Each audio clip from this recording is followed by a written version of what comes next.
Theophilus Anani, so the best media school in Ghana there, and a too much multimedia college. If we say about equipment, apapa, a church for our quadrant awardisium, any air conditioned room there, about media law, advertising, camera handling, and marketing there. And then a location of Abeka Park Junction. Fanamba ne boise na wankasa frɛ na obi andada ma na me mo bi kasa me frama wankasa frɛ abati di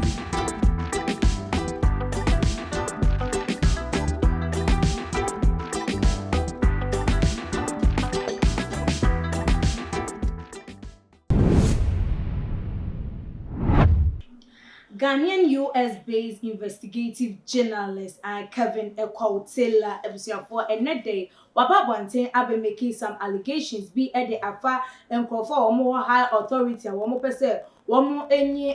the speaker of parliament yawapa Alban Bagbin emfri atiasefo asase eso no wababa bekasa ede afa eho a wo chire mu ese epopa na womo pese womo embo anase pona womo abom ede efa no ho womo pese womo enkunu ewo Dubai honum na abusuafo se de amuamu enimu no na no efiadam na parliament ekọ asetena na womo asetena womo ekọ yenu emu eno ekoko wie ye ese ye ni nyina 2022 budget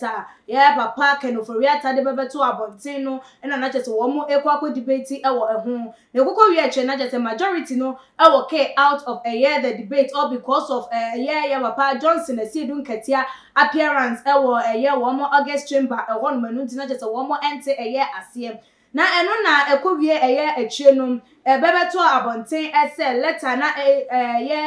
letter issued na womo assign on behalf of the clerk of the parliament of the head of mission of Ghana embassy and United Arab Emirates womo echemu sem papa Alban Bagbin or baba bepiemu ewo Dubai for medical review na say na statement no ekwa parliamentary service and the so fax messages to the head mission Ghana embassy UAE and the consul general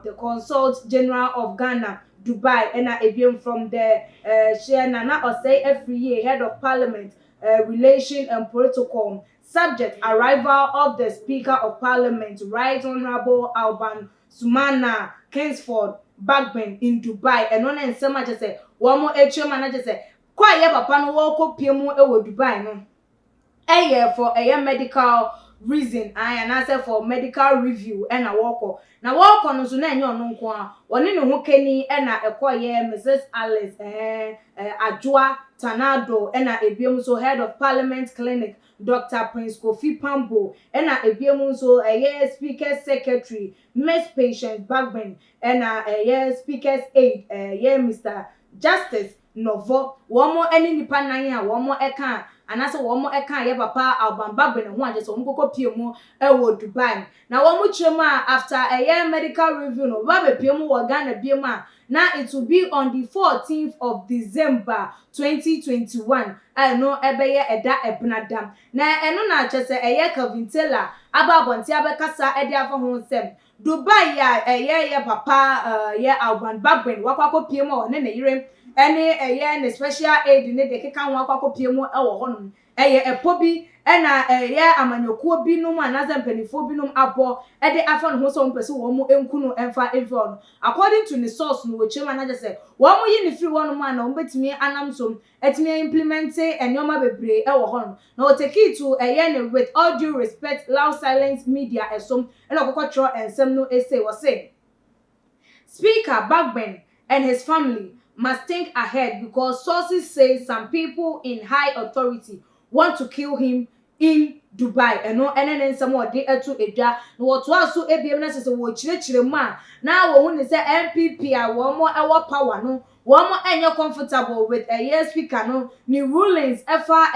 and someone ekoso eromashibije fie onu manunti no wo mo the plan so mbe na de efro no woto aso biem a was say the source says the MPP believes one speaker is kicked out by any means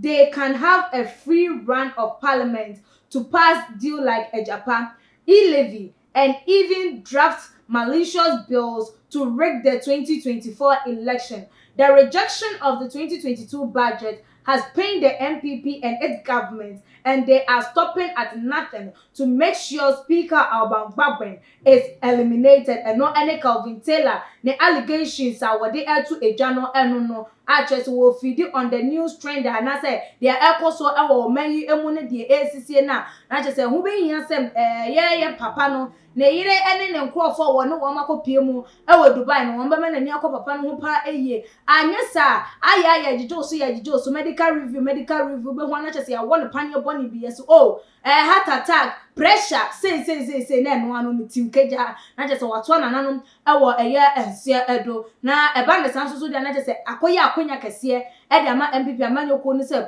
on betimi apase eye deal bia a wo mo epe even to eye 2024 about on kwampono wo mo etimi awiemu etimi anya eye nkunimdie no se ne se na efata because ye papa agbamba benetiase e dia enya de se nyoma bia enko yi ana se embo wo man no wo behwe se wo mo ebeje ede atum because 2022 budget ne kwampono enya de se wo ma ja atum ne aja atum ye echina enti se ekwan ye wo befo so wo betimi eyi no ede afiri wo no ene se wo mo beku no enti wo mo kunu dia na chese wo metimi enya wo mo asumdie na wo to anensem no eso na chese wo hu ne se ehu behia pa se Ghana for ebe mo mani ada wonum no wo metimi ayeden agina because ye hwe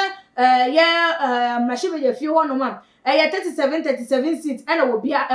with one independent candidate. I just say a banner side and I just say, then ya be muno, abatuano, no, ye be here a dear back say independence or best support A and also support to B. Eti se wo mo pe ekwan bi so no mo yi eye nipa bi free NDC amanyo konimu dia ene e banner side am wo mo nko akrampo agina no mo to na independence so bebe ka wo mo krampo dia ene wo mo areni a enesa na se we bebe to dwa no na amadodo na eka se de eye Calvin Taylor eka no ana wo allergy no se eye no kure e dia se the source na wo nya information no dey for say sanity e dia ene na eye MPP amanyoko no se sa na mo dwen dia ene na entwaye because adia emwa wo man de dent na wo so wunyi obi emfa every onum se de bia obetimi apase eye obi wana se woni omabi no etimi akọ eye so na na binum so huni se de bi Calvin Taylor ya so na so dodo se de yan kansam yi eba wo ne Kennedy issue ni ayi krampon ka ema ne kana no ntum enso ka me akọ ye se ye tafre wo bewu a ene wo pre enti be se ne bre na aso enti yenya no na wo pre na ye den a ebre no ebe so se empenifo ensa eso numu na wo nya na no twabra obehu se wo manyi emra ewo mu wadi ntwe fa ne nsem wadi abetu edwa no ho no ene sen fa betu edwa na ebi like a videos na share on all the social media platforms and so betimi so follow you on all the social media platforms media ene ekwia sikapa makram. What's your favorite food here?